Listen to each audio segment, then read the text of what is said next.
उनके अलावा सब कुछ मिथ्या है। अब एक छोटे से बालक को देखो, जैसे छोटा सा ये बालक बैठा है, अब ये 20 साल बाद अपनी एक फोटो को देखे, बचपन की फोटो को देखे, तो क्या पहचान पाएगा? इसका आकार, इसका स्वरूप बदलता जा रहा है। आज जैसे हम दिख रहे हैं, वृद्धा अवस्था आने पर क्या हम ऐसे दिखेंगे? नहीं, ये शरीर का जो बदलना है, ये शरीर का प्रभाव है। लेकिन यदि सत्य है तो वो केवल परमात्मा है। मेरे ठाकुर जी सत्य हैं। अब आगे आता है विश्वोत्पत्त्यादि हेतवे। ये प्रभु करते क्या हैं? ये प्रभु करते क्या है? विश्वोत्पत्त्यादि हेतवे।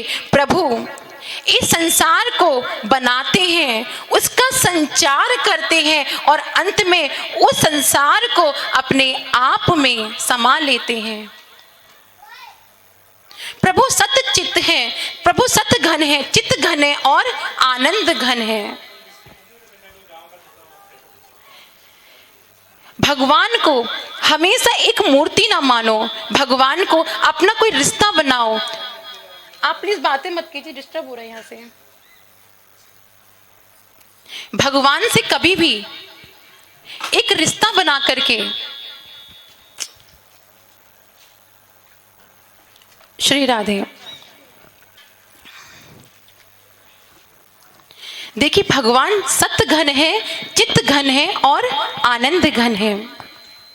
सच्चिदानंद रूपाय विश्वोत्पत्त्यादि हेतवे तापत्रय विनाशाय श्री कृष्णाय वयम नुमः। भगवान को अपना एक बालक जानो। देखिए एक बार की बात, श्रीनाथ जी में वल्लभाचार्य जी भगवान श्री कृष्ण को अपने बालक की तरह प्रेम करते थे, और प्रेम भी इतना अद्भुत ना कि हाय मेरे लाला को ठंड लग जाएगी, हाय रे मेरे लाला ने भोजन नहीं किया, इतना प्रेम। भगवान की बड़ी सेवा करें, और बाल रूप में जब भगवान की सेवा करते थे ना, तो भगवान को भोग लगाएं, पंखा करें, शयन आरती करें, और उनके इस भाव को हमारे ठाकुर जी ने भी अपना लिया। वो भी स्वयं वल्लभाचार्य जी को के पुत्र के रूप में स्वयं को समझने लगे। एक बार की बात, वल्लभाचार्य जी भगवान की सेवा कर रहे थे, तो मंदिर के अंदर एक बिल्ली का बच्चा आ गया, और ठाकुर जी कहने लगे कि अरे वल्लभाचार्य जी, मोको डर लगे, मैं बहुत डर रहा हूँ, ये बिल्ली आ गई, इसको भगाओ भगाओ यहाँ से, ये कहाँ से बिल्ली आ गई है, इसे भगाओ, मुझे बहुत डर लग रहा है। और तभी वल्लभाचार्य जी के मन में क्या बात आई कि अरे तुम तो परमात्मा हो, तुम सर्वसमर्थ हो, और एक छोटे से बिल्ली के बच्चे से डर रहे हो? अरे तुम तो सर्वसमर्थ हो।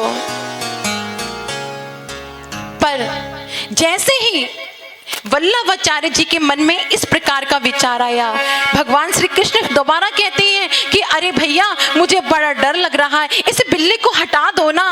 पर वल्लभाचार्य जी के मन में क्या बात आई कि ये तो सर्वसमर्थ है, ये तो भगवान है। और जो ही वल्लभाचार्य जी के मन में ये बात आई, और भगवान वहां से अंतर ध्यान हो गए, आलोप हो गए, चले गए भगवान वहां से।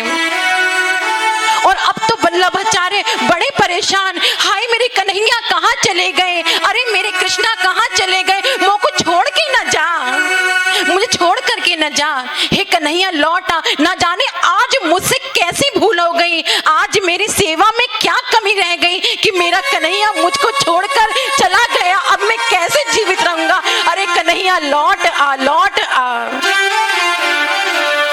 पर भगवान लौट कर नहीं आए, बार बार प्रार्थना कर रहे हैं। तो आज वल्लभाचार्य जी कहते हैं, हे कन्हैया यदि तू लौट करके नहीं आया ना, यदि तू लौट कर नहीं आया, तो हे कन्हैया तेरे दर पर अपना सर पटक पटक कर मैं अपनी जान दे दूंगा, अपने प्राण निकाल दूंगा, कन्हैया तू लौट आ।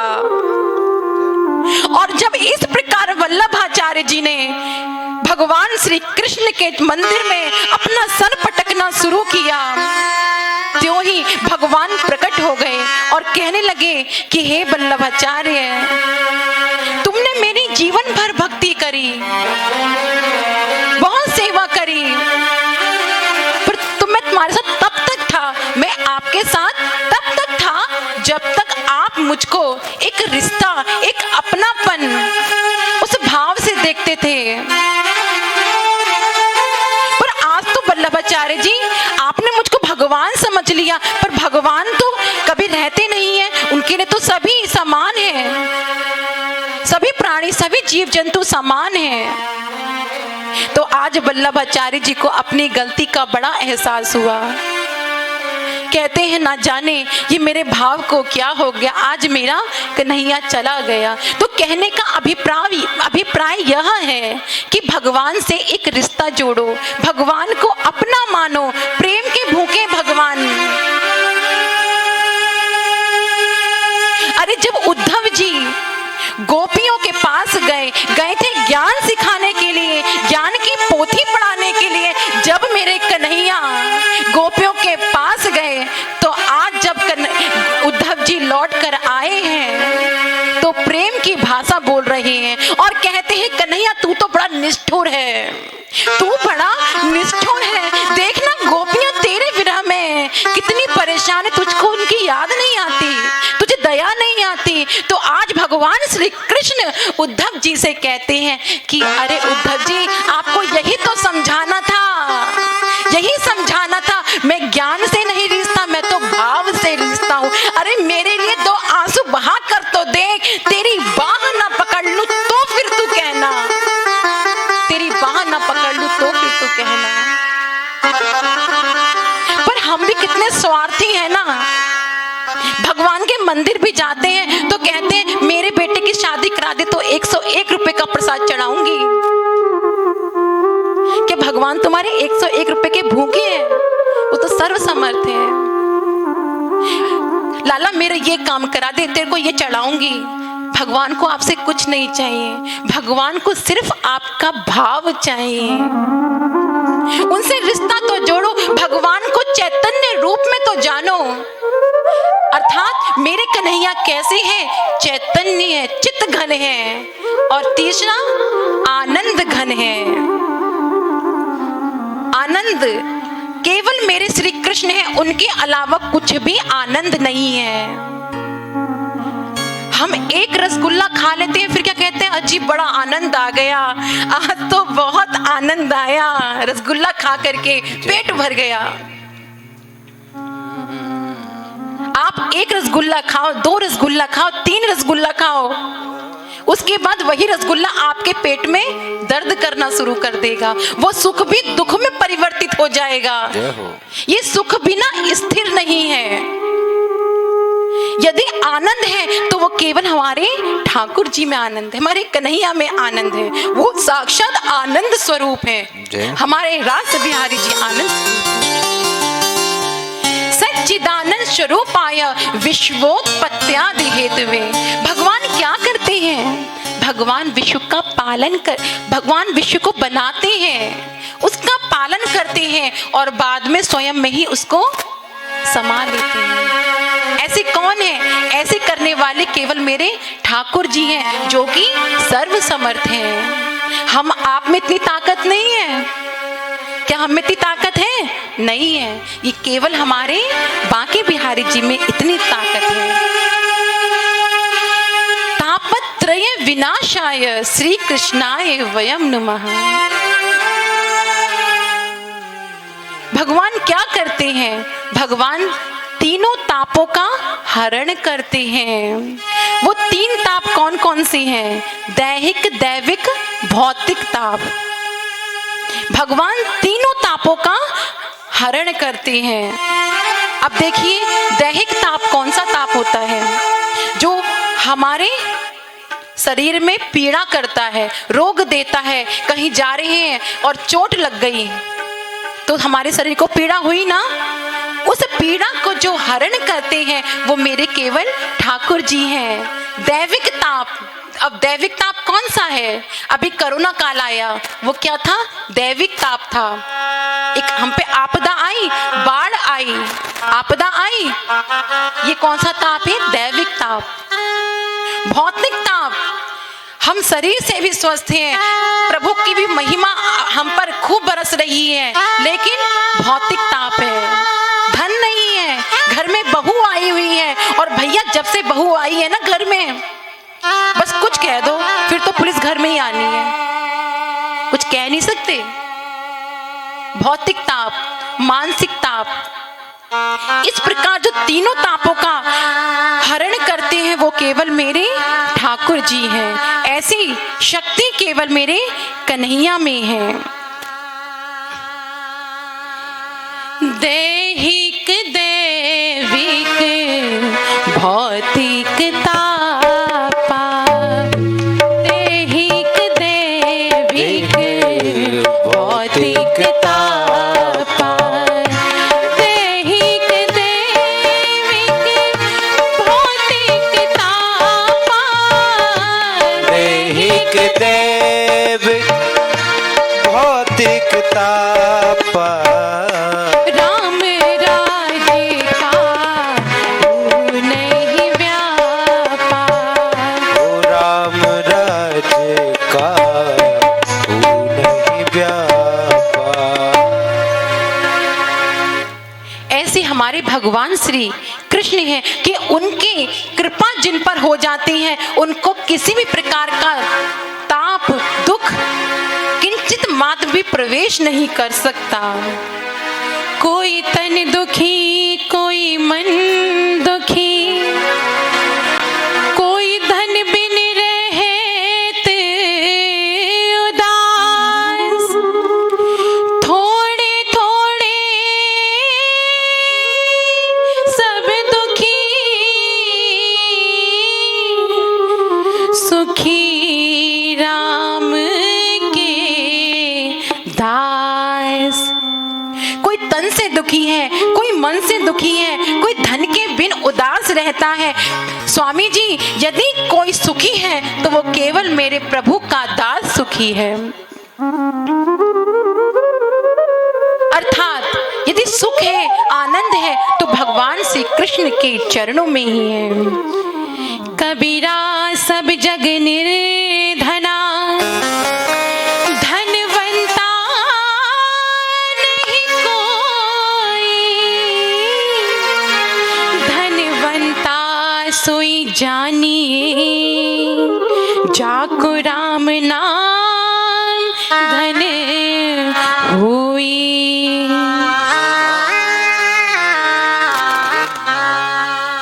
इस संसार में यदि कोई धनवान है तो वो प्रभु का दास है, उसके अलावा इस संसार में कोई भी धनी नहीं है।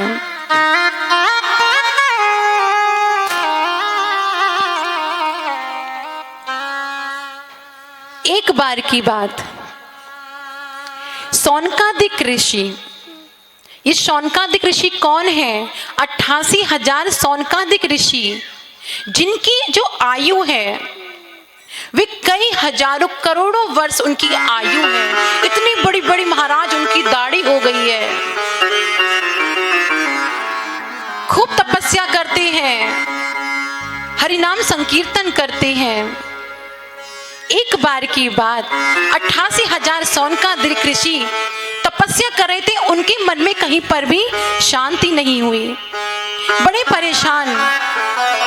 तो उन्होंने विचार किया कि कली काल में आने वाले समय में इन मनुष्यों का उद्धार कैसे होगा, क्योंकि वो पूजा पाठ तपस्या तो करेंगे नहीं, उनकी आयु भी छोटी होगी। तो उनके उद्धार के लिए कोई उपाय किया जाए। उन्होंने हजारों वर्षों तक तपस्या की, लेकिन उनके मन को कहीं पर भी शांति नहीं मिली। और आज 88,000 ऋषियों ने ब्रह्मा जी को प्रणाम किया और गए ब्रह्मलोक में। कहने लगे कि हे प्रभु, ये बताएं कि आने वाला समय कलिकाल है, इस कलयुग के समय पर प्राणियों का उद्धार कैसे होगा। तब ब्रह्मा जी ने कहा कि हे देव साधुओं संतों, आप जाओ, ये जो मेरा चक्र है ना, जहां पर जा करके गिरेगा वहां पर आप लोग बैठ करके भगवान का सुमिरन करना। और ब्रह्मा जी का चक्र चला और चलकर कहां गिरा, नैमिषारण्य में, जिसको चक्र तीर्थ भी कहते हैं। नैमिषारण्य में जिस घेरे पर वो चक्र गिरा वहां पर एक कुंड का आकार आज भी है। और वहां पर बैठ करके खूब तपस्या करने लगे, तब भी उनके मन को शांति नहीं मिली। और वहां पर सूत जी का आगमन हुआ। जो सूत जी थे वो केवल 18 वर्ष के थे। और जैसे ही वहां पर आए, उनको देख करके वयोवृद्ध उम्र के जितने भी संत थे हाथ जोड़कर खड़े हो गए। अर्थात आज मानव ये कहना चाहते हैं कि कोई भी उम्र से बड़ा नहीं होता, जो भी बड़ा होता है वो ज्ञान से बड़ा होता है। और आज सभी ऋषि हाथ जोड़कर जो ही खड़े हैं, सूत जी महाराज का वहां पर आगमन हुआ है, तो आज सभी ने हाथ जोड़कर सूत जी से ये प्रश्न किया कि हे प्रभु, आप ये बताएं कि आने वाले समय में प्राणियों का उद्धार कैसे होगा। हे प्रभु, आप तो हजारों सूर्य के समान हो, जो मन के अंधकार को दूर करने में सर्वसमर्थ हो। अज्ञान ध्वांत विध्वंस कोटि सूर्य समप्रभा, सूताख्या ही कथा सारम, मम कर्ण रसायनम। अज्ञान ध्वांत विध्वंस कोटि सूर्य समप्रभा। हे प्रभु, आप तो हजारों सूर्यों के समान ज्ञानवान हैं, जो मन के अंधकार को दूर कर सकते हैं। हे प्रभु, आज हमको ये बताएं कि कलिकाल में भक्तों का उद्धार कैसे होगा। तो आज सूत जी बड़े प्रसन्न हुए और कहने लगे कि आपने जन कल्याण के लिए बड़ा उत्तम प्रश्न किया है। आज मैं आपको भगवान के सभी पुराणों का अध्ययन कराऊंगा और आपको श्रीमद् भागवत महापुराण के विषय में बताऊंगा, जिसको सुनकर कितना भी बड़ा पापी हो, दुष्टात्मा हो, उसका भी उद्धार हो जाता है। आज मैं आपको उसी कथा का श्रवण कराऊंगा। तभी सौनकादि ऋषि हाथ जोड़कर बैठ गए। वहीं पर एक वट वृक्ष के नीचे सूत जी महाराज ने आसन लगा लिया और कहने लगे, एक बार की बात, नारद जी पृथ्वी भ्रमण पर आए।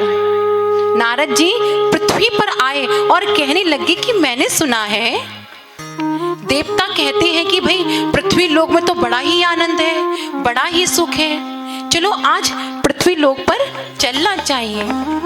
और जब मैं खुशी खुशी पृथ्वी लोक पर आया, मैं महाराष्ट्र गया, गुजरात गया, विभिन्न प्रांतों में गया और बाद में वृंदावन धाम आया। और मैं जो ही वृंदावन धाम पर आया तो मेरे मन को शांति नहीं मिली। कि देवता कहते थे कि यहाँ पर जितने भी लोग हैं वो बहुत सुखी हैं, लेकिन यहाँ तो मैंने सब कुछ उल्टा उल्टा देखा। और इस प्रकार दुखी मन से कहाँ जाने लगे, बद्री का आश्रम, बद्रीनाथ जाने लगे। और बद्रीनाथ में क्या देखते हैं कि सनकादिक ऋषि बैठकर तपस्या कर रहे हैं, हरिनाम संकीर्तन कर रही हैं। और जैसे ही दुखी मन से नारद जी को देखा तो आज सनकादिक ऋषि कहने लगे कि हे नारद जी, मैंने हमेशा आपको खुश देखा है, भगवान के नाम का सुमिरन करते देखा है, और आज आप इतने चिंतातुर क्यों दिखाई दे रहे हैं? आज आप इतने चिंतातुर दुखी मन से क्यों दिख रहे हैं? तब नारद जी ने कहा कि मैं बहुत दुखी हूं। क्यों? ये जो पृथ्वी लोक है ना, यहाँ पर जितने भी लोग हैं सब पाप करने में लगे हुए हैं, पेट भरने में लगे हैं, झूठ बोलते हैं और अपने उद्धार के लिए कुछ विचार नहीं करते। नाम है ब्रह्मचारी और हैं घर में 9 बालक। सत्यवादी नाम है और हमेशा झूठ बोलते हैं। इस प्रकार जगह जगह मैंने पाखंड देखा और मेरा मन बहुत दुखी हुआ। और मैं धीरे धीरे जो ही वृंदावन धाम में आया तो मैं यमुना के तट पर आया और क्या देखता हूँ कि एक स्त्री जो जवान है, युवती है, उसकी गोद में 2 जर्जर वृद्ध पड़े हैं और बहुत सारी सुंदर सुंदर स्त्रियां उनका पंखा कर रही हैं। और जब मैंने उनसे पूछा कि आप कौन हो, आप यहाँ क्या कर रही हो, तब उन्होंने कहा कि मेरा नाम भक्ति है और ये जो मेरे 2 पुत्र हैं ना, ये ज्ञान और वैराग्य है। ये दोनों बूढ़े हो गए हैं और आज जो ही भक्ति महारानी ने ज्ञान वैराग्य को देखा तो नारद जी के सामने बड़ी जोर जोर से रुदन करने लगी, कहने लगी, हे प्रभु, आप मेरे पुत्रों की मुक्ति का कोई उपाय बताएं कि मेरे पुत्र फिर से जवान हो जाए। कि माता जवान और पुत्र बूढ़े, क्या ये शोभा देता है? यदि हमारे घर में भी हमारी माता जवान हो और बालक बूढ़े हो तो क्या माता खुश रह सकती है? और आज भक्ति महारानी रुदन कर रही है कि हे साधु, आप कहाँ जा रहे हो, आप रुक जाओ।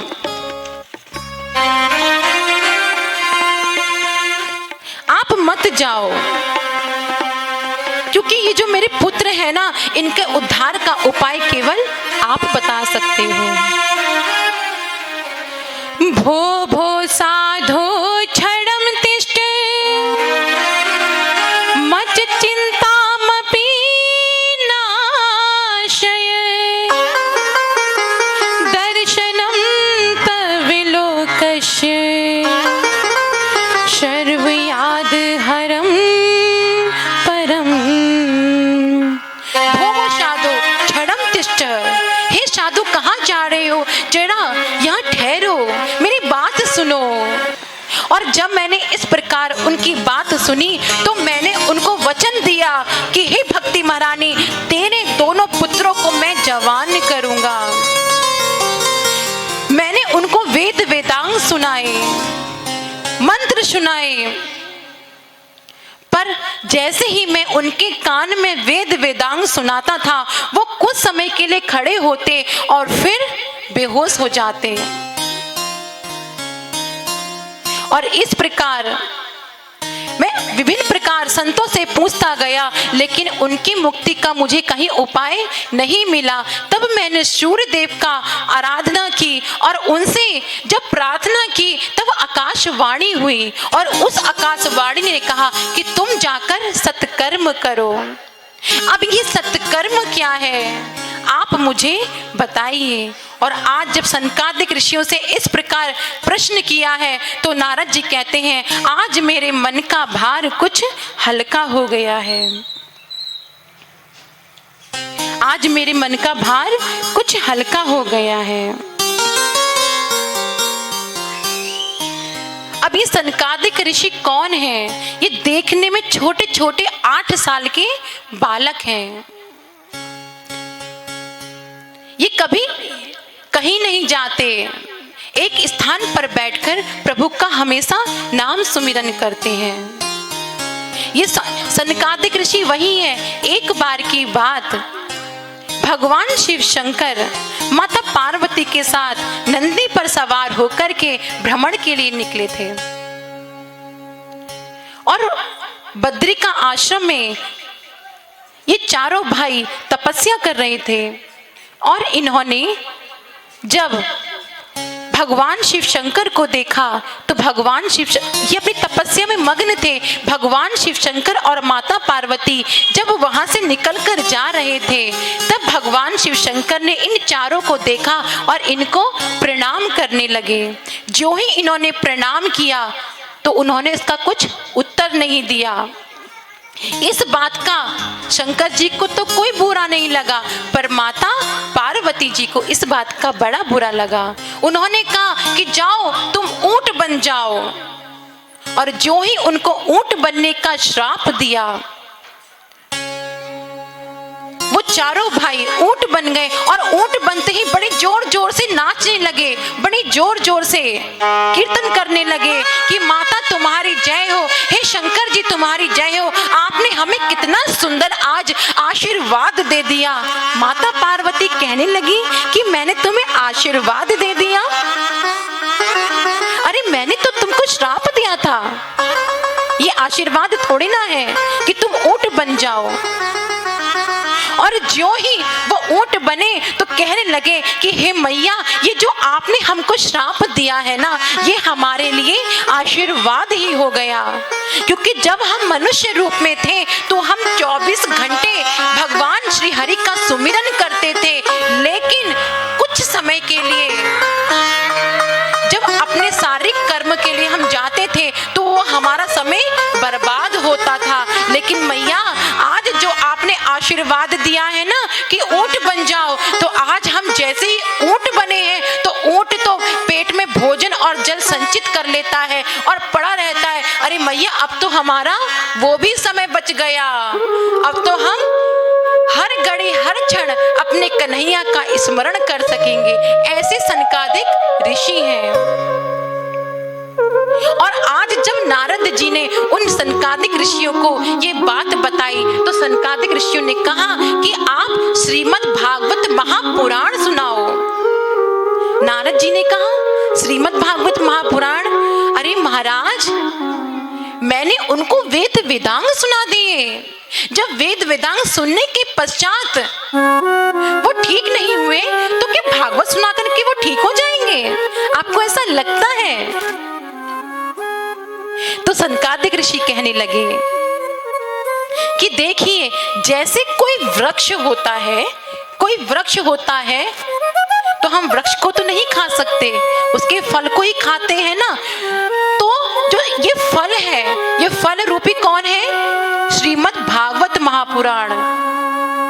ये सभी पुराणों का फल है। और ये फल भी कैसा? जिसको साक्षात सुखदेव जी ने अपने मुंह से सुनाया है। सुखदेव जी से तोता होता है, उसको जो सुनाओ वो वैसा ही बोलता है। साक्षात सुखदेव जी ने सुनाया है और सुखदेव जी तोता उसी फल पे चोंच मारता है जो मीठा होता है। अर्थात ये जो श्रीमद् भागवत है ना, ये पुराणों का, वेद वेदांगों का फल है। और ये फल भी इतना मीठा है कि ना इसमें कोई गुठली होती है, ना कोई छिलका होता है। ऐसे श्रीमद् भागवत महापुराण है। यदि भक्ति महारानी जी को और उनके पुत्रों को ये कथा सुनाई जाए तो अवश्य ही उनके पुत्र फिर से युवा हो सकते हैं। तो आज नारद जी ने कहा कि प्रभु, आप चारों से बड़ा वक्ता कौन हो सकता है? आप ही श्रीमद् भागवत महापुराण सुना दीजिए ना। अब वक्ता तो निश्चित हो गए, अब स्थान कहाँ निश्चित करें? देखिए, बद्रिका आश्रम पहाड़ों पर है, तो भगवान ने सबके लिए विचार किया। क्या विचार किया है? कि बद्रिका आश्रम पर सभी संत मुनि, सभी हम जैसे जनमानस नहीं पहुंच सकते। हरिद्वार के पास में एक आनंद वन है, उस आनंद वन में भगवान श्री कृष्ण की श्रीमद् भागवत महापुराण की गई। अच्छा, अब स्थान भी निश्चित हो गया। अब ये जो व्यवस्था कैसे की जाए, व्यासपीठ कैसी बनाई जाए। अरे वहां पर आनंद वन में बड़ा ही सुंदर एक वट वृक्ष है। उस वट वृक्ष पर चारों सनकादिक भाई बैठ गए, चारों सनत कुमार बैठ गए और वह आसन लगाकर व्यासपीठ पर बना लिए और नारद जी श्रोता बनकर बैठ गए। और जो ही पता चला कि अरे भैया आज तो शौनकादिक ऋषि कथा सुना रहे हैं और नारद जी श्रोता बने हैं, तो जितनी भी देवी देवता हैं, जितने भी संत मुनि हैं, जितने भी जीवधारी हैं, अरे और तो छोड़ो, मेरे शंकर भगवान भी अपनी गौरा रानी के साथ में वहां पर पहुंच गए। और जैसे ही वहां पर पहुंचे, आज तो वहां पर लाखों करोड़ों लोगों की भीड़ चली आ रही है। हर जगह हरे राम हरे कृष्ण की धुनी सुनाई दे रही है। जैसे ही उन शौनकादिक ऋषियों ने कथा कहना प्रारंभ किया, जिसको जहां स्थान मिला वे वहां बैठ गए। तभी भक्ति महारानी वहां पर आई और कहने लगी कि हे नारद जी, मैं कहां बैठूं, मैं कहां बैठूं। तो आज नारद जी ने कहा है कि तुम जन जन के हृदय में जाकर बैठ जाओ। और आज भक्ति महारानी भक्तों के हृदय में, संतों के हृदय में स्थान बनाकर बैठ गई। और आज हर जगह जैसे ही उद्घोष हुआ, बोलो वृंदावन बिहारी लाल की जय, जैसी ध्वनि सुनाई देने लगी तो आज सभी सावधान हो गए।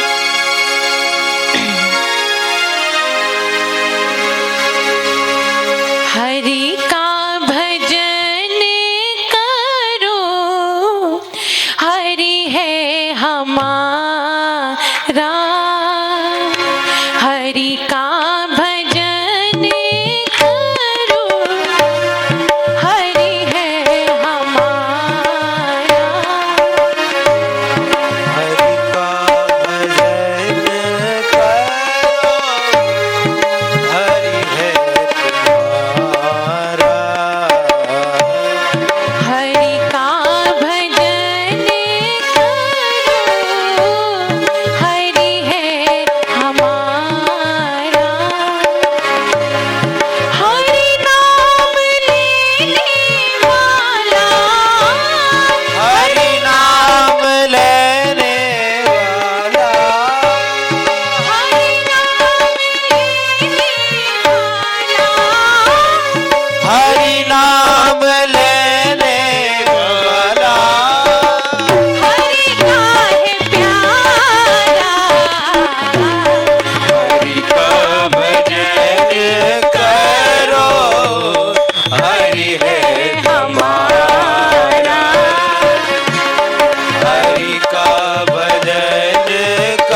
सब मिटाते जाओ, हरि गुण गाते जाओ, हरि गुण गाते जाओ, हरि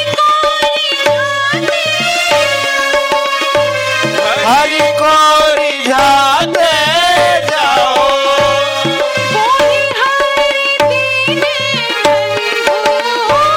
वही हरि दीन बंधु, वही हरि बंधु, वही हरि करुणा सिंधु, वही हरि करुणा सिंधु, हम सबका प्यारा हरि का भजन करो, हरि है हरि का भजन करो, हरि है हमारा, हरि का भजन करो, हरि है हमारा। बोलो बांके बिहारी लाल की। जय हो।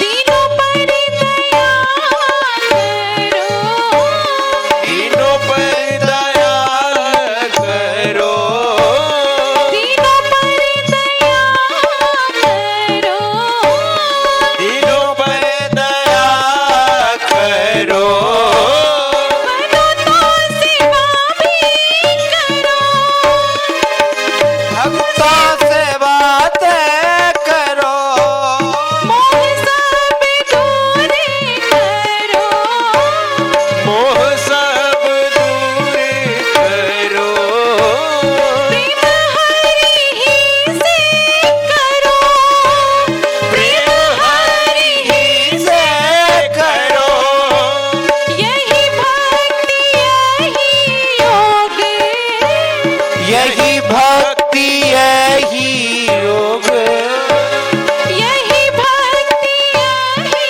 योग, यही भक्ति यही योग। यही ज्ञान सारा, जय हो। हरि का भजन करो, हरि है हमारा, हरि का भजन करो, हरि है हमारा, हरि का भजन करो, हरि है हमारा।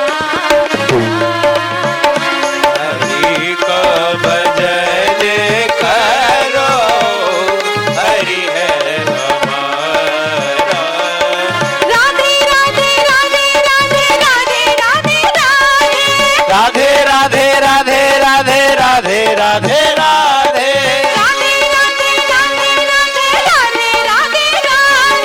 राधे राधे राधे राधे राधे राधे, राधे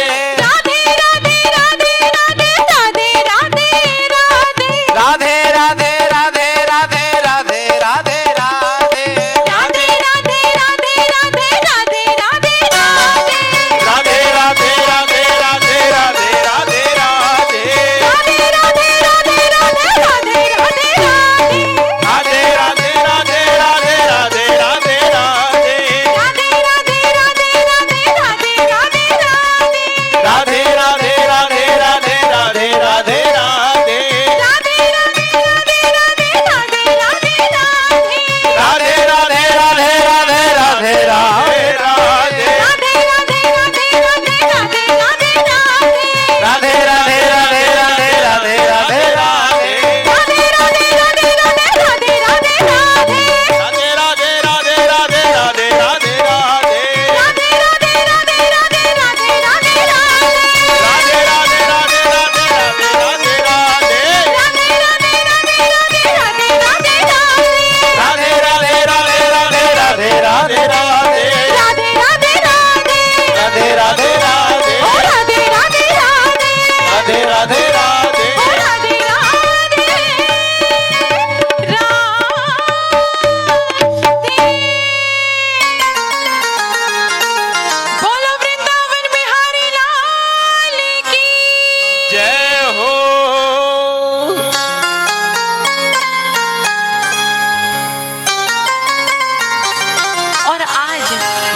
ऋषियों ने सूत जी से प्रश्न किया कि हे प्रभु, ये तो बताएं कि जो लोग बहुत ज्यादा ज्ञानी है, पुण्यात्मा है, अच्छा थोड़ा ये मान लो कि थोड़ा पुण्य किया, थोड़ा पाप किया, उनका उद्धार हो जाता है भागवत जी सुनने से।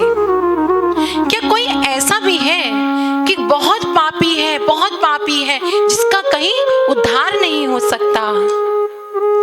तो क्या उसको भी भागवत जी सुनने से उद्धार हो जाएगा? तो आज सूत जी मुस्कुराए और कहने लगे कि हे सनकादिक ऋषियों, आज आपने मुझसे बहुत सुंदर प्रश्न किया है। क्या कि भक्तों का उद्धार तो करती है, लेकिन जो पापी से भी पापी है उसका भी उद्धार श्रीमद् भागवत महापुराण सुनने से, श्रवण करने मात्र से हो जाता है। आज मैं आपको वही कथा सुनाता हूं। उत्तम नगर में तुंगभद्रा नदी के तट पर एक आत्मदेव नाम के ब्राह्मण थे जो भगवान की बड़ी सेवा करते थे, नाम सुमिरन करते थे, बड़े दान पुण्य किया करते थे महाराज। पर जो उनकी पत्नी थी, जैसा उसका नाम और वैसा ही उसका काम। उसका नाम धुंधली देवी और उसके वैसे ही क्रियाकलाप। जब तक पड़ोस की महिला से झगड़ा विवाद करके ना आ जाए, तब तक तो उसके खाना भी हजम नहीं होता था। और जब स्वामी जी घर पर आते थे तो आरती का थाल हाथ में लेकर ऐसे खड़ी हो जाती थी कि इसके बराबर कोई भी सती सावित्री नहीं हो सकती थी। कितनी बड़ी पतिव्रता है। और आत्मदेव जी मन ही मन बड़े प्रसन्न हुए कि बताओ ना, मेरा कैसा भाग्य है, कितना प्रेम करने वाली मुझको पत्नी मिली है। धुंधली, जिसका अर्थात ये धुंधला होना, धुंधलापन, हर जगह कलह करना, हर जगह झगड़ा करना, दान पुण्य कभी ना करना, सुबह उठते झूठा भोजन कर लेना, अरे नाम सुमिरन से तो बड़ी दूर दूर तक थी। इधर उसके विपरीत उसके पति थे आत्मदेव जी, जो दिन रात प्रभु का सुमिरन करते, दान करते, संतों की सेवा करते, गौ सेवा करते। और आत्मदेव जी के पास सब कुछ था, धन संपदा सब कुछ था, लेकिन बस एक बात से बड़े दुखी रहते थे। क्या दुख था? उनके कोई पुत्र नहीं था। इस बात से बड़े परेशान रहते थे। एक बार की बात, सुबह सुबह ब्राह्मण देवता जैसे घर से बाहर निकले तो उनकी पड़ोसन ने उनका मुंह देख लिया। अरे अरे, आज तो ये कहां से मेरे सामने आ गए, आज तो मेरा पूरा दिन ही खराब हो गया। तुम्हारी कोई औलाद नहीं है ना? तुम्हारे घर में जो गाय है ना, उसका जो बछड़ा है, जो गाय है वो भी बांझ है, उसके कोई बछड़ा नहीं है। तुम्हारे घर में कभी तुलसी जी है, वो हरियाती नहीं है। ना जाने कौन से देव का तुम्हारे घर में शाप है, और सुबह सुबह तुम्हारा मुंह हमने देख लिया। आज उसकी बात आत्मदेव जी के हृदय पर चुभ गई। आज मन में प्रण कर लिया कि जब तक मुझे पुत्र प्राप्त नहीं होगा, घर नहीं लौटूंगा। चल दिए वन की ओर, रोए जाए, ना जाने मुझसे ऐसा कौन सा पाप हो गया। अरे मैं तो दिन रात भगवान का भजन करता हूँ, सुमिरन करता हूँ, कि कन्हैया तुझको दया नहीं आती। लोग मुझको कैसे कैसे ताने देते हैं कि क्या मेरा मुंह देखने का धर्म नहीं है। आखिर मैंने ऐसा कौन सा पाप कर दिया। और जब इस प्रकार की बात सोचते सोचते, रोते रोते वन की ओर चले जा रही हैं, तो क्या देखते हैं कि सामने से एक संत जी आ रहे हैं। उनको देखा जो ही उनके चरणों को पकड़ लिया और पकड़े गिर पड़े, कहने लगे, हे स्वामी, हे प्रभु, हे संत महाराज, आज मैं आपकी शरण में आया हूँ। आज आपके शरण में आया हूँ। हे प्रभु, लोग मुझे ताने देते हैं, क्या मैं कभी, मुझे पुत्र की प्राप्ति नहीं होगी, क्या हम निर्वंशी रहेंगे। तो जैसे ही आज संत ने ध्यान लगाया तो कहने लगे कि सुन आत्मदेव, 7 जन्म तक तेरी कोई संतान नहीं होगी, तुझे संतान का सुख नहीं मिलेगा। अरे प्रभु, क्या कह दिया तुमने, मुझे संतान नहीं मिलेगी, आज तुम्हारे चरणों में ही सर पटक पटक कर अपने प्राण त्याग दूंगा। आज संत बड़े घबराए कि आए, आज तो इस संत पर ब्राह्मण हत्या का पाप लग जाएगा, क्या कहेगा समाज, क्या कहेंगे लोग, आज इस संत पर ब्राह्मण के मरने का श्राप लग जाएगा। संत ने कहा अच्छा अच्छा ठीक है, उठो उठो उठो। जैसे ही उनको ऊपर उठाया और कहने लगे कि तुम परेशान ना हो, देखो ये फल है, इसे अपनी पत्नी को खिलाना, लेकिन रुक जाओ, तुम पुत्र के लिए इतने क्यों दुखी होते हो, अगर तो पुत्र चाहिए तो गोविंद को अपना पुत्र मान लो, जरूरी तो नहीं कि पुत्र तुम्हारी सेवा करें।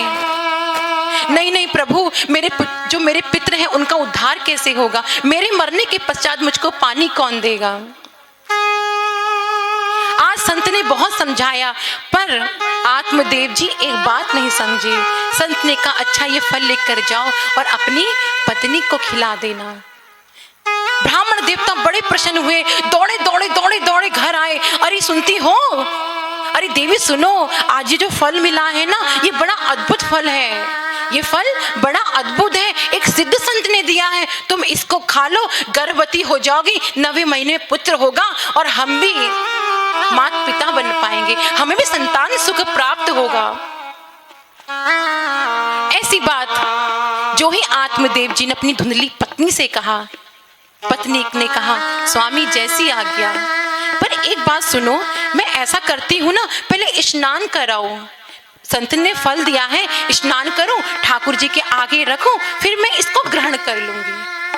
संत जी बड़े, ब्राह्मण देवता बड़े सीधे थे, हाँ ठीक ऐसा करना, अच्छा हम भजन करने जाते हैं। ब्राह्मण देवता चले गए। उस धुंधली देवी ने योजना बनाई, अरे मैं माता बनूंगी, मैंने तो सुना है प्रसव में बड़ी पीड़ा होती है, बहुत दर्द सहन करना पड़ता है, बहुत पेट भारी हो जाता है, मान लो उस समय पर यदि गांव में चोर आ गए, मैं तो भाग भी नहीं पाऊंगी, अब क्या करूं मैं। युक्ति बनाई। तभी उसकी पड़ोस में जो बहन थी वह आई और कहने लगी, अरे धुंधली तू बड़ी परेशान दिख रही है, क्या बात है, कुछ परेशानी है तो मुझे बता। तो आज धुंधली देवी अपनी सहेली से कहती है, ना जाने इन ब्राह्मण देवता को क्या हो गया, इस स्वामी जी को क्या हो गया, ये किस संत का फल उठाकर ले आए हैं और कहते खाओ और तुम माता बन जाओगी। अरे सखी, यदि मैं माता बन गई तो मैंने तो सुना है कि बड़ी पीड़ा होती है, बहुत दर्द सहन करना पड़ता है, और मैं इतना दर्द कैसे सहन कर पाऊंगी, यदि प्रसव के समय मैं मर गई तो फिर क्या होगा, कोई चोर डाकू आ गए तो मैं तो भाग भी नहीं पाऊंगी। इस प्रकार अपनी बातें अपनी सहेली को बता रही है। उसकी सहेली ने कहा, बस इतनी सी बात है, इस बात के तो इतनी परेशान है, देख सुन, तेरे पास पुत्र नहीं है और मेरे पास पैसा नहीं है, धन का अभाव है और बच्चों की लाइन लगी हुई है, और देख एक और आने वाला है, तो ऐसा करते हैं कि तू मुझे बहुत सारा धन दे देना और तू ऐसा नाटक करना कि तू गर्भवती है और 9 माह तक अपने को गर्भवती अपने पति के सामने ऐसा ही प्रस्तुत करना। और आज धुंधली देवी और उसकी जो बहन थी, सखी थी, उसके साथ उसने ये योजना बनाई। स्वामी जी आए, फल खा लिया, हाँ खा लिया, और 9 महीने तक वैसे ही जैसे एक गर्भवती स्त्री होती है उसी प्रकार का नाटक करने लगी। इधर जैसे ही 9वां महीना आया तो उसकी सहेली ने उसको अपना बालक दे दिया और उसने खूब सारा धन दिया। और आज तो आत्मदेव जी बड़े प्रसन्न हैं और जगह जगह बड़ी जोर जोर से नाच रहे हैं, बहुत सुंदर श्रृंगार किया है और कहने लगे कि आज न जाने कितने सालों के बाद मुझे पुत्र प्राप्त हुआ है। जो भी नगर में जाता संतों को दान करते, खूब धन लुटाते। और आज जैसे ही धुंधली देवी ने देखा कि मेरे पति तो बड़े प्रसन्न हैं, हमारी योजना सफल हो गई, तो आज आत्मदेव जी ने कहा कि देखो मेरा नाम है आत्मदेव और मेरे बालक का नाम क्या होगा? परमात्मा देव। धुंधली देवी बोली, वाह जी वाह, गर्भ में बालक को मैं रखूं, 9 महीने दर्द मैं सहन करूं और नाम तुम पे जाएगा? अजी हाँ, ऐसा हो सकता है। देखो मैं कौन हूँ? धुंधली देवी, और मेरे पुत्र का नाम क्या होगा? धुंधकारी। इस प्रकार की योजनाएं दोनों बनाने लगी और उस बालक का नाम धुंधकारी रख दिया। और उधर उस गाय को जो फल खिलाया गया था, जिसकी परीक्षा लेने के लिए कि इस फल को गाय को खिला दो, उस संत की परीक्षा हो जाएगी। और जो फल उस गाय ने खाया, उसने भी आज एक बछड़े को जन्म दिया। वो देखने में पूरा मनुष्य था, लेकिन उसके जो कान थे वो कैसे थे? गाय के जैसे। इसलिए उसका भी नामकरण संस्कार हुआ और उसका नाम हुआ गोकर्ण। गोकर्ण महाज्ञानी, धुंधकारी महाखला। गोकर्ण जी महा ज्ञानी थे, जो झूठन मिलती बेचारे खा लेते, वेद वेदांग का पाठ करते, मन में बड़ी शांति थी, जय हो, भगवान के नाम का सुमिरन करते। इधर धुंधकारी अपने जैसा उसका नाम वैसा ही उसका बर्ताव। धीरे धीरे दोनों बड़े हुए। धुंधकारी जगह जगह जाता और जाकर के चोरी करता, डाका डालता और धन लेकर के आता। आत्मदेव जी ने धुंधली देवी को समझाने का प्रयत्न किया कि देखो ना, जो हमारा ये बालक है ना, बिगड़ता जा रहा है, इस पर हमको अंकुश लगाना चाहिए। देखिए अपने बालक पर हमेशा अंकुश लगाएं और जब वो 16 साल का थोड़ा बड़ा हो तो उसको एक मित्रता की दृष्टि से देखें। पर धुंधली देवी कहने लगी, अजी हमारे पास कोई धन की कमी है क्या? अच्छे घरों के बच्चे ऐसे ही होते हैं, करने दो जो कर रहा है। तो आज धुंधकारी जगह जगह जाता और खूब डाका डालता, चोरी करता, झगड़ा करता। इधर गोकर्ण जी ने कहा, पिताजी अब हम काशी जाएंगे, अध्ययन करने जाएंगे, हमारा यहाँ पर मन नहीं लगता। आज गोकर्ण जी काशी के लिए चले गए। इधर धुंधकारी ने चोरी करने के अलावा आज घर में उत्पात मचाना शुरू कर दिया। आत्मदेव जी बड़े परेशान रहने लगे। कहते हैं कि अरे इससे तो यदि हम निर्वंशी होते तो अच्छा था। उस संत की बात को याद करने लगे कि उस संत ने क्या कहा था कि यदि पुत्र चाहिए ना तो उस कन्हैया को पुत्र बना ले, वो तेरा उद्धार कर देंगे। और ऐसे कपूत से तो तू निर्वंशी रहे तो वो अच्छा था। तो आज बार बार मन में ग्लानि होती है, बड़े दुखी होते हैं। तभी नगर भ्रमण करते हुए गोकर्ण जी आते हैं और अपने पिता को ज्ञान देते हैं। कहते प्रभु कौन किसका पिता, कौन किसका पुत्र, कौन किसकी माता? इस संसार में कोई किसी का नहीं होता। जो शरीर है ना, इसके रिश्ते होते हैं। ये शरीर है, इसके रिश्ते हैं। मनुष्य का किसी से कोई रिश्ता नहीं होता। ऐसी भावना जब इस प्रकार उपदेश दे कि पिताजी अब आप जाइए, अब आप वन की ओर जाइए और तपस्या कीजिए, भगवान में मन लगाइए। और इस प्रकार आज आत्मदेव के मन को बहुत शांति मिली और चले गए वन की ओर और वन में जाकर के तपस्या करने लगे। इधर जैसे ही धुंधकार ने देखा, अरे पिताजी तो चले गए, अब माँ ही माँ रह गई। और जैसे ही माँ उसको किसी गलत कार्य के लिए रोकती, तब धुंधकार ने आज अपनी माँ को भी मारना शुरू कर दिया।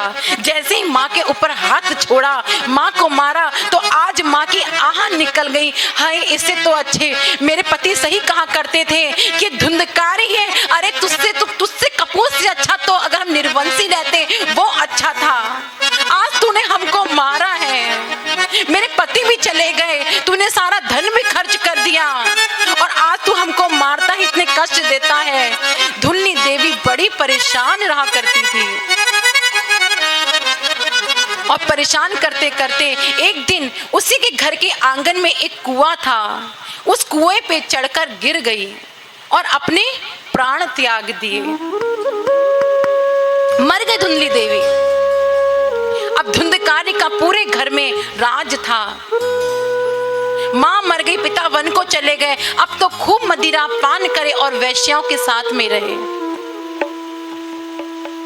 वैश्याओं के साथ में दिन भर चोरी करता, शाम को लाकर उनको प्रसन्न करने के लिए मुद्राएं देता। वैश्याएं नाचती, उसको रिझाती।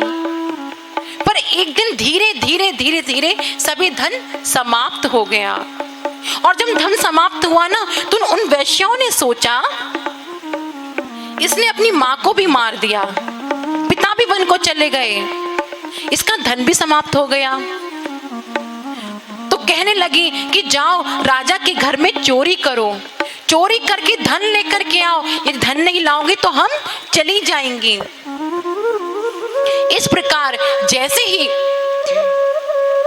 धुंधकारी गया दौड़ा दौड़ा और राजा के घर से खूब सारा धन लेकर के आया तो खूब सारे सैनिक उसके पीछे लग गए। अरे मारो मारो, ये धन चुरा कर भागा है। जैसे सिपाही उसके पीछे पीछे दौड़े दौड़े चले आ रहे हैं, धुंधकारी भागा भागा भागा अपने घर में आया, सारा धन उन वैश्याओं को दे दिया और कहने लगा देवियों अब तो खुश हो, लेकिन सुनो राजा आए या सिपाही आए तो कह देना कि हम यही थे, हमारे बारे में कुछ मत बताना। ठीक है ठीक है ठीक है, नहीं बताएंगे। सारा धन रख लिया। कुछ समय व्यतीत हुआ, अब सोचने लगी इसके पास तो कुछ धन बचा नहीं है, इसके पास कुछ धन बचा नहीं है, राजा का धन चुरा कर लेकर के आया है और राजा इसके पीछे पीछे आ रहा है। यदि धन पकड़ा गया ये तो मरेगा, साथ में हम भी मरेंगे। और आज रात्रि के समय उसका गला दबाकर उसको मार दिया और चूल्हे से दहकते हुए अंगारे उसके मुंह पर डाल दिए, पूरे शरीर पर डाल दिए। बेचारा तिल मिला उठा, आह आह मुंह से आवाजें निकल रही हैं, तड़प रहा है, प्राण निकल रहे हैं, पर किसी वैश्या को दया नहीं आई। वही वैश्या भी उस धन को लेकर के वहां से चली गई। जैसे ही वे वैश्या वहां से चली गई तो आज धुंधकारी की तड़प तड़प कर वहीं पर मृत्यु हो गई। उधर गोकर्ण जी ने सुना, अरे जो मेरा भाई है उसकी मृत्यु हो गई, अरे राम राम राम राम, बड़ा बुरा हुआ, अब क्या करें। गोकर्ण जी ने उनका गया में श्राद्ध कर दिया, तर्पण कर दिया। चलो अब अपने नगर की ओर चलते हैं। जैसे ही उत्तम नगर की ओर गोकर्ण जी आए तो पूरे नगर में हल्ला हो गया, अरे भैया बहुत बड़े संत आए हैं। गोकर्ण जी आए, बहुत बड़े संत बन गए हैं। सभी ने खूब पुष्प वर्षा करी। जैसे ही रात्रि को बोले कि अब हम विश्राम जो है अपने घर पर जाकर करेंगे। जैसे ही दरवाजा खोला तो क्या देखते हैं, सब जगह सन्नाटा है। वही बात याद करते जब माता पिता हुआ करती थी तो यहाँ पर कितनी रौनक थी और आज यहाँ पर कुछ नहीं है। चलिए यही विश्राम करते हैं। सुबह 4 बजे होने से पहले गोकर्ण जी ने अपने हाथ में जल लिया और उस जल को लेकर के जैसे ही संध्या वंदन करने लगे तो क्या देखते हैं कि अरे बड़ी जोर से हवा कैसे यहाँ से गुजरी, शायद वहम होगा। फिर देखा कि एक आकृति भैंसे के रूप में, शायद वहम होगा। फिर क्या देखते हैं विभिन्न प्रकार की आकृतियां आती हैं पास पास और डराती हैं। तब गोकर्ण जी ने कहा, आप कौन हो, बताओ मुझे। जैसे ही ध्यान लगाया तो धुंधकारी कहता है कि मैं तुम्हारा भाई हूँ, धुंधकारी हूँ। वैश्यों ने मुझको मार डाला और मैं इतना बड़ा पापी हूँ ना कि मेरी अकाल मृत्यु हुई है, और जब से मेरी अकाल मृत्यु हुई है ना तब से मुझे कहीं शांति नहीं मिली मिली, मुक्ति नहीं मिली। मेरी आत्मा यहाँ से वहाँ भटकती रहती है, उसको कोई आकार नहीं मिलता, कोई गति नहीं मिलती, भटक रही है यहाँ से वहाँ एक हवा के रूप में। भैया अब मेरे उद्धार का कोई उपाय करो ना, कोई उपाय करो जिससे मेरा उद्धार हो जाए, मुझे मुक्ति मिल जाए। गोकर्ण जी कहने लगे, अरे भैया हमने तो सुना है कि श्राद्ध करने से मुक्ति मिल जाती है, हमने तुम्हारा श्राद्ध कर दिया और तो भैया हम गया जी भी नहाए आए, वहां भी आपका पिंडदान कर दिया, फिर भी आपको मुक्ति नहीं मिली। अरे हमको इतनी आसानी से मुक्ति नहीं मिलने वाली। क्यों? मैं तो पापी से भी पापी से भी पापी से भी पापी हूँ। मैंने अपने जीवन काल में एक भी कर्म अच्छा नहीं किया है। आज गोकर्ण जी के मन में चिंता हुई, सोचने लगे कि अपने भाई का उद्धार कैसे करूं, इस भैया को मुक्ति कैसे मिलेगी। इस प्रकार का जैसे ही मन में विचार करने लगे कि ऐसा कौन सा सत्कर्म करूं, संतों को बुलाया, मुनियों को बुलाया, सबको बुलाया और जैसे ही सत्कर्म करने लगे तब भी उनको मुक्ति नहीं मिली। आज सुबह सुबह सूर्य देव को जैसे ही जल देने लगे, अर्घ्य करने लगे, तो क्या देखते हैं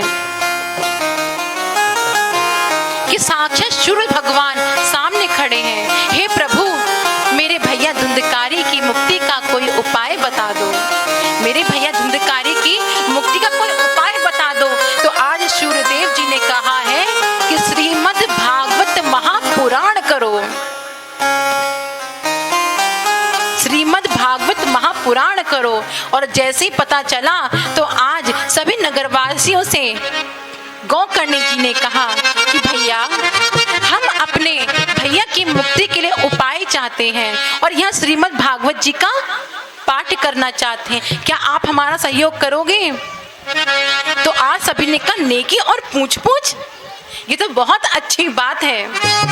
आज सुंदर व्यास मंच बनाया गया, सभी नगरवासी एकत्रित हो गए और जैसे ही वहां पर एकत्रित हुए ना, गोकर्ण जी ने देखा कि सब यहाँ पर श्रोता के रूप में, जैसे आप सभी यहाँ पर बैठे हैं इतनी अधिक संख्या में, उसी प्रकार वहां पर संत लोग आ गए। ऐसे व्यास पीठ सजाई गई, ऊपर कौन बैठे? गोकर्ण जी, इधर संत लोग बैठे, सब जनता बैठ गई। अब जो धुंधकारी था उसको कहीं पर भी स्थान नहीं मिला, स्थान नहीं मिला उसको कहीं पर भी। तो आज गोकर्ण जी ने कहा कि भैया एक काम करो, यहाँ पर जो बांस है, बांस जो अंदर से खोखला होता है, उसके आर पार कुछ नहीं जा सकता। हे भैया आप इस बांस के अंदर प्रवेश कर जाओ, डिस्टर्ब मत करो, इस बांस के अंदर प्रवेश कर जाओ। और जैसे ही इन्होंने उस बांस के अंदर प्रवेश किया, उस बांस के अंदर धुंधकारी को स्थान मिल गया। जैसे ही पहले दिन की कथा हुई, उस बांस की एक परत फट गई, दूसरे दिन दूसरी गांठ फट गई, तीसरे दिन तीसरी। इस प्रकार जैसे ही 7वां दिन आया, भगवान विष्णु के पार्षद वहां से आए और आकर के वहां से साक्षात धुंधकारी जी को अपने साथ ले गए। आज सभी देख रहे हैं, अरे वाह वाह, इस पापी के लिए इतना उद्धार हो गया, इतनी ताकत श्रीमद् भागवत महापुराण में। तो आज सभी लोग कहने लगे कि एक बात बताओ। हाँ बताएं। कथा तो हमने भी सुनी और धुंधकारी ने भी सुनी, ये भगवान ने पक्षपात क्यों किया? पक्षपात? कैसा पक्षपात? देखो ना, धुंधकारी को तो सभी अपने साथ ले गए पार्षद, लेकिन हमारे तो कोई भी मान नहीं आया। तो आज भगवान कहते हैं कि देखो जो धुंधकारी था ना, उसने निराहार रहकर अपनी मुक्ति के साधन के लिए पूरे भाव से कथा को सुना, तब उसका उद्धार हुआ। और आज फिर दोबारा से श्रीमद् भागवत महापुराण का आयोजन कराया गया और समस्त जनता वहां पर श्रीमद् भागवत महापुराण सुनने के लिए एकत्रित हुई। और आज सभी संता ने, सभी लोगों ने ध्यान पूर्वक श्रीमद् भागवत पुराण को सुना।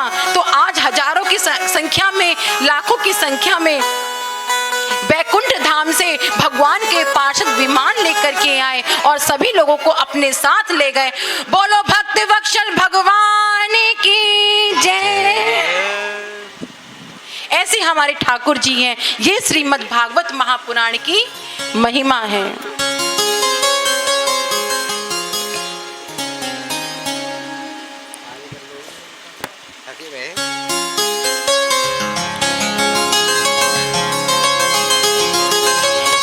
काल व्याले मुख ग्रास राश निर्णाय सहित वे श्रीमद् भागवतम शास्त्रम कलु कीरेण भाषितम् कीरेण सुखी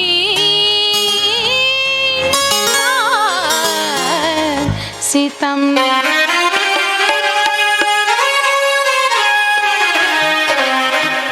काल व्याल मुखाग्रास।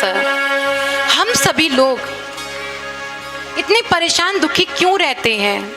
हमको किस बात का डर है? हमको डर है अपनी मृत्यु का, कि हमारी मृत्यु हो जाएगी। जब तक हमारे हृदय में ये डर बैठा है तब तक हमें भगवान की प्राप्ति नहीं हो सकती। जो हमारी मृत्यु है ना, वो मृत्यु ना होकर गौना बन जाए। ये 7 दिन जो हम कथा सुन रहे हैं, ये भगवान श्री कृष्ण के साथ में एक एक दिन करके हमारा फेरा है। पहले दिन पहला फेरा, दूसरे दिन दूसरा फेरा। इस प्रकार जब 7 दिन तक 7 फेरे हो जाएंगे तो अपनी दुल्हन को हम सब भगवान श्री कृष्ण के जगतपति की दुल्हन ही तो है, साक्षात परमात्मा आकर अपने साथ ले जाएंगे। हम सबको अपने साथ ले जाएंगे, क्योंकि केवल पति श्री कृष्ण हैं, बाकी सब हम उनकी गोपियां हैं, पत्नियां हैं। हमारी मृत्यु ना रह जाए, एक गौना बन जाए, उत्सव बन जाए, ऐसी हमारी मृत्यु हो। और जिस दिन हम भगवान की भक्ति में अपने मन को लगा लेंगे ना, उस दिन हमें मृत्यु का भय भी हट जाएगा।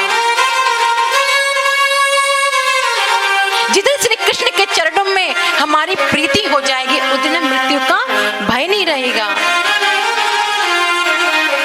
हमें डर कब लगता है? जब हम किसी कार्य को करने जाएं, उसका हमको अभ्यास ना हो। हम दिन रात भजन करते हैं, अपने मन को ठाकुर जी के चरणों में लगाते हैं, तो अरे भैया किस बात का दुख, किस बात का डर हमारे हृदय में है? चिंता मणिर्लोक सुखम शुरद्रुः स्वर्ग संपदम प्रयच्छति गुरुः प्रीतो वैकुंठम योगी दुर्लभम योगी दुर्लभम। चिंतामणि लोक सुखम। चिंतामणि एक ऐसी मणि है जिसको प्राप्त करने के पश्चात हम कुछ भी प्राप्त कर सकते हैं। स्वर्ग लोक में चले जाएं, कल्प वृक्ष के नीचे बैठ जाएं, तो जो मांगेंगे वो मिल जाएगा। और कहते हैं कि शरद ऋतु, जो ऋतु पूर्णिमासी होती है, चंद्रमा के नीचे यदि हम लोग बैठ कई रात्रि सो जाए पूर्णिमासी तक, तो कितना भी बड़ा रोग हो वो रोग भी दूर हो जाता है। हमको चिंतामणि मिल सकती है, हमको कल्प वृक्ष मिल सकता है, हमको सभी रोगों से मुक्ति मिल सकती है। लेकिन जो ठाकुर जी के प्रीति है ना, ठाकुर जी की जो भक्ति है, वो हमको कब मिलती है? जब ठाकुर जी की हम पर कृपा होती है, जब श्री जी की हम पर कृपा होती है। आज श्री जी की हम पर कृपा हुई है, इसीलिए हमको ठाकुर जी ने यहाँ बुलाया है। ठाकुर जी के चरणों पर हमको भगवान के गुण सुनाने का ये अवसर प्राप्त हुआ है।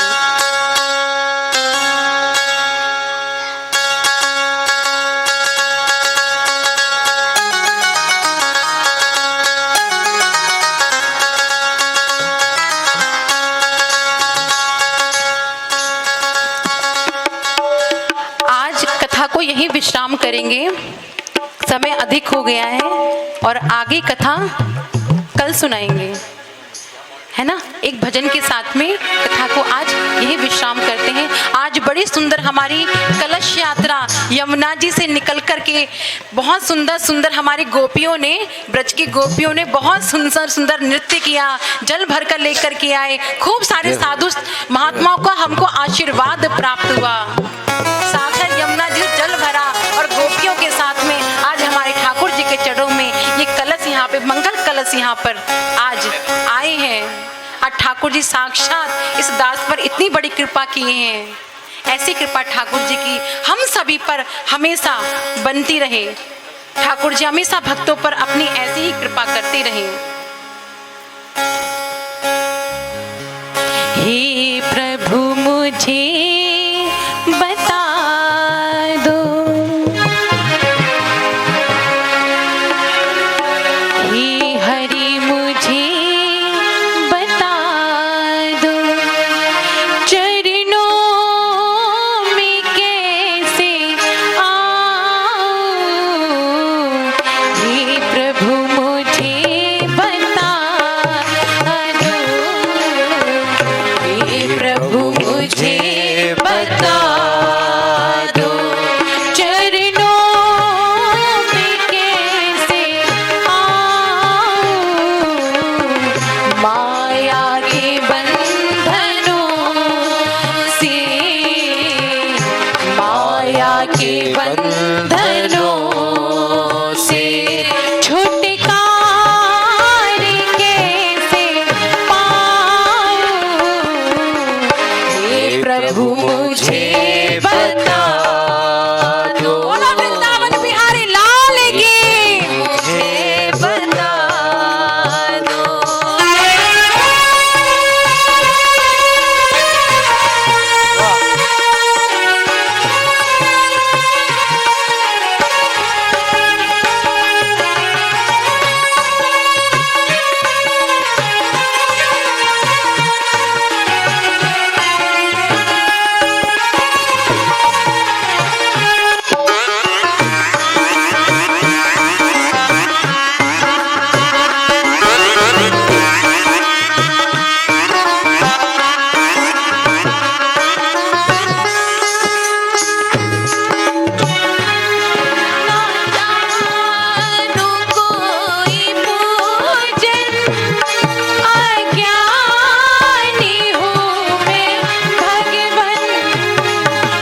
जानू कोई पूजन, अज्ञानी हूँ मैं भगवन। ना जानू कोई पूजन, अज्ञानी हूँ मैं भगवन। ना जानू कोई पूजन, अज्ञानी हूँ मैं भगवन। अवगुण भरा हृदय में, अवगुण भरा हृदय में छुटकारा कैसे पाऊं। हे प्रभु मुझे बता दो, हे प्रभु मुझे बता दो, चरणों में कैसे आऊं। माया के बंधनों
अच्छा हो या बुरा,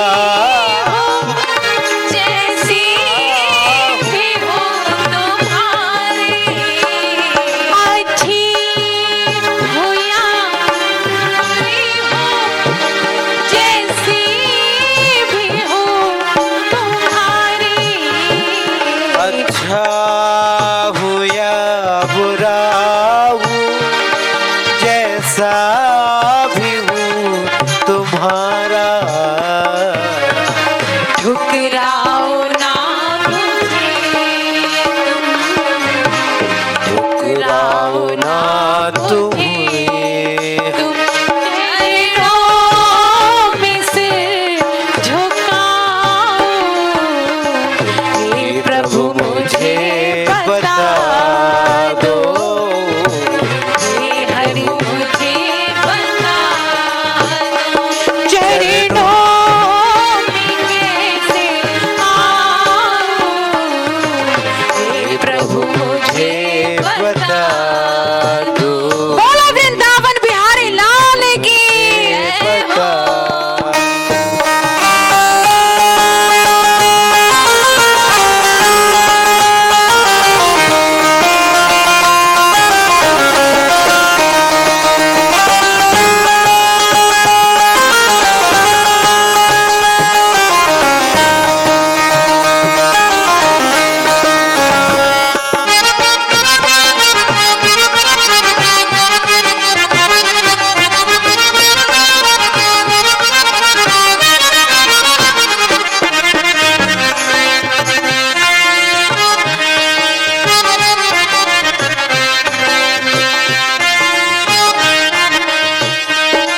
मैं हूँ पंडित स्वामी, तुम हो पतित पावल, मैं हूँ पतित स्वामी, तुम हो पतित पावन, मैं हूँ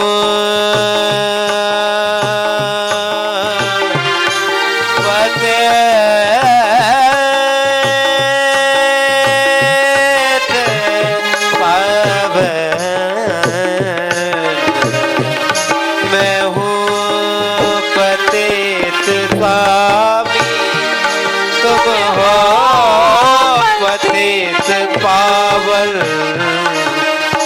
कृपा करना हे स्वामी, कृपा करना हे स्वामी, चरणों में सिर झुकाओ, हे प्रभु मुझे बता दो, हे प्रभु मुझे बता दो, चरणों में सिर से आऊं, माया के बंधनों से, माया के बंधनों से छुटकारा कैसे पाऊं, हे प्रभु मुझे बता दो, हे हे हरि प्रभु मुझे बता दो,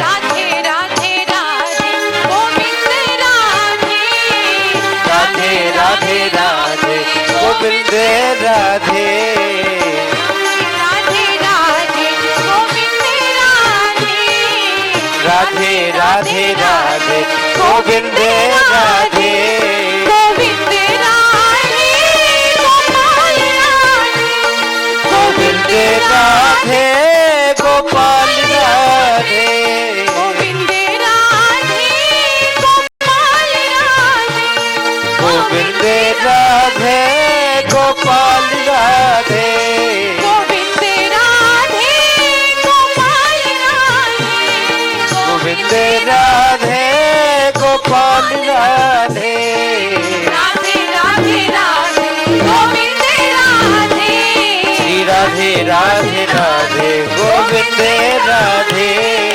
राधे राधे राधे गोविंद राधे, श्री राधे राधे राधे राधे गोविंद राधे गोविंद राधे गोपाल राधे गोविंद राधे गोपाल राधे गोविंद राधे गोपाल राधे गोविंद राधे गोपाल राधे राधे राधे राधे गोविंद राधे राधे राधे राधे गोविंद राधे राधे राधे राधे गोविंद राधे राधे राधे राधे गोविंद राधे गोविंद राधे गोपाल राधे गोविंद राधे गोपाल राधे गोविंद राधे गोपाल राधे गोविंद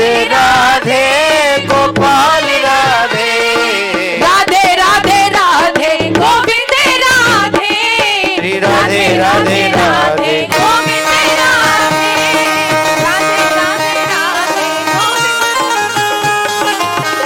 राधे राधे राधे गोविंद राधे राधे राधे राधे गोविंद राधे राधे राधे राधे गोविंद राधे राधे राधे राधे गोविंद राधे राधे गोविंद राधे गोपाल राधे गोविंद गोविंद राधे गोपाल राधे गोविंद राधे गोपाल राधे गोविंद राधे गोपाल राधे राधे राधे राधे गोविंद राधे राधे राधे राधे राधे राधे गोविंद राधे राधे राधे राधे गोविंद राधे जय राधे राधे राधे गोविंद राधे राधे राधे राधे गोविंद राधे राधे राधे राधे गोविंद राधे राधे राधे राधे गोविंद राधे राधे राधे राधे गोविंद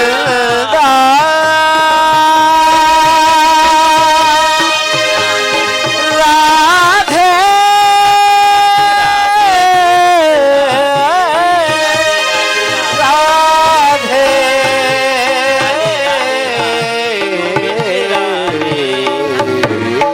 राधे राधे राधे गोविंद राधे राधे राधे राधे गोविंद राधे राधे राधे राधे गोविंद राधे राधे राधे राधे गोविंद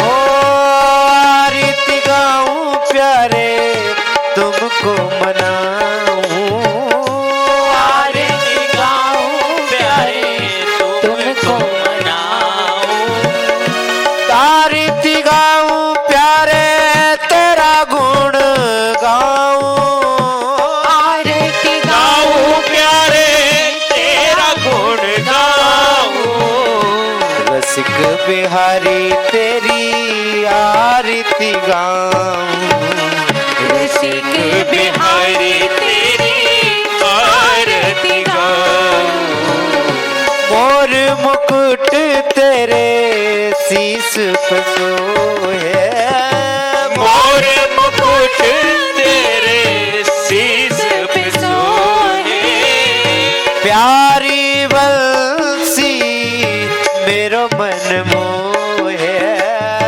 प्यारी बंसी मेरो मन मोहे देख छवि बलिहारी जाऊं देख छवि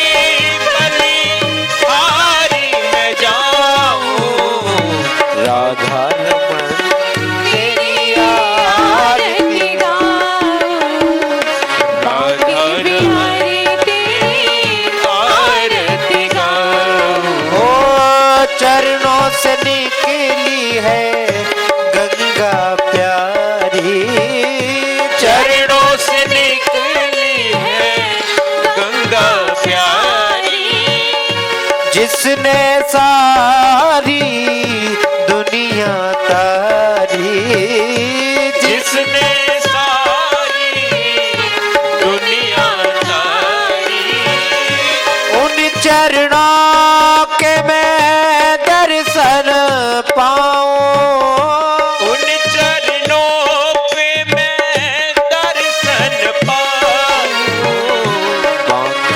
हरी तेरी आरती गाऊं, बांके बिहारी तेरी आरती गाऊं।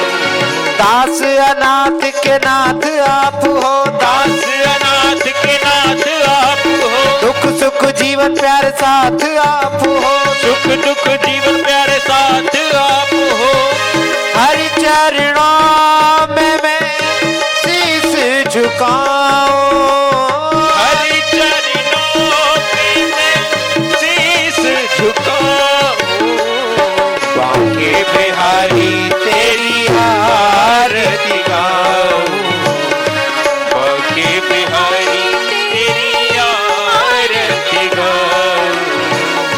श्री हरिदास के प्यारे तुम हो, श्री हरिदास के प्यारे तुम हो, मेरे मोहन जीवन धन हो, मेरे मोहन जीवन धन हो, युगल छवि के मैं दर्शन पाऊं, युगल छवि के मैं दर्शन पाऊं, बांके बिहारी तेरी आरती गाऊं, बांके बिहारी तेरी आरती गाऊं। संग सोहे ब्रस भान दुलारी, संग सोहे ब्रज भान दुलारी, ललिता विशाखा सखियां प्यारे, ललिता विशाखा सखियां प्यारी, पास सदा वृंदावन पाऊं, वास सदा वृंदावन पाऊं, बांके बिहारी तेरी आरती गाऊं, बांके बिहारी तेरी आरती गाऊं, हे गिरधर तेरी आरती गाऊं, हे गिरधर तेरी आरती गाऊं, कर्पूर गौरम करुणावतारम, कर्पूर गौरम करुणावतारम, संसार सारम भुजगेंद्र हारम, संसारि सारम भुजगेन्द्रहारम, सदा वसंतम हृदयारविंदे, सदा वसंतम हृदयारविंदे, भवं भवानी सहतं नमामि, भवं भवामि सहितं नमामि, त्वमेव माता पिता त्वमेव, त्वमेव बन्धु च सखा त्वमेव, त्वमेव वेद्या द्रविणं त्वमेव, त्वमेव सर्वं मम देव देव, बांके बिहारी तेरी आरती गाऊं, बांके बिहारी तेरी आरती गाऊं, बांके बिहारी तेरी आरती गाऊं, रास बिहारी तेरी आरती गाऊं, बांके बिहारी तेरी आरती गाऊं।